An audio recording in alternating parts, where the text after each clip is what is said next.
Now, the ISIL militant group has released a new online video at the weekend. In it, the group has threatened Egypt's Coptic Christian population. It's also vowed to, quote, liberate Cairo. The video purports to show the man responsible for bombing a church in the Egyptian capital last year.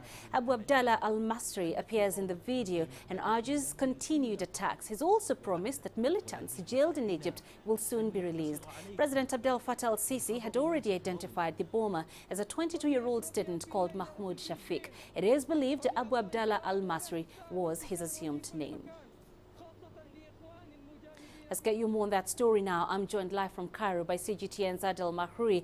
Adel, this is essentially ISIL declaring war on Egyptian Christians. Can you give us more details on the message from that militant group?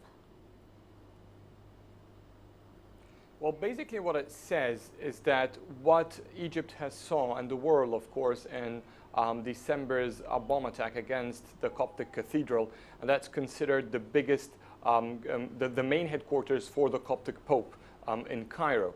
So there is a big significance about bringing up this instance. And what they're saying is that this was just the beginning of further attacks against Egypt's Coptic minority. And the reasons they say this is so is, number one, from their perspective, they consider Christians as infidels, and therefore they should be fought to death or killed, according to phrases used. And at the same time, they see them as a strong supporter to President Abdel Fattah al-Sisi, and to ISIL, of course, he is an important rival. And therefore, it seems that what they are saying, that as they have for several years targeted military and police forces in the North Sinai and other parts across the Egyptian country, they will start targeting the Christians. And this is quite an alarming development, because basically it will be much easier for anyone to target civilians rather than just focusing on security checkpoints. And therefore,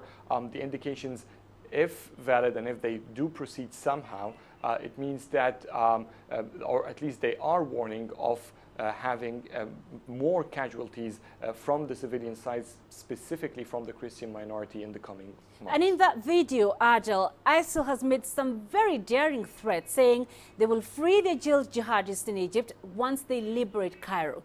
Has there been any response from either the Egyptian army or the government on this video? Usually neither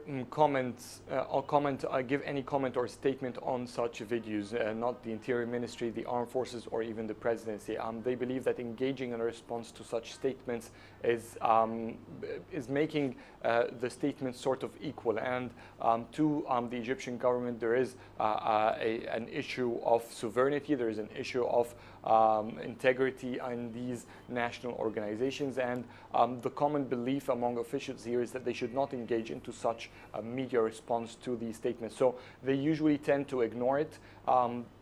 However, the response usually comes when there is a physical attack that happens. And this is when we find a strong, whether it's a media response in form of a statement or a press conference. And that's beside, of course, intensifying security troops in the field. But so far, nothing has been announced from the last perspective. The Interior Ministry has not signified that it will intensify its security forces at churches across Egypt. Already, this has been an issue that was dealt with when the December church bomb attack happened. So how will this proceed is still not clear. Will the government try to announce any movements so that it would have an indirect way responded to these statements? It's also not clear, but it's not usual that the government would do such a step. All right, Abdel Fattah in Cairo, thank you.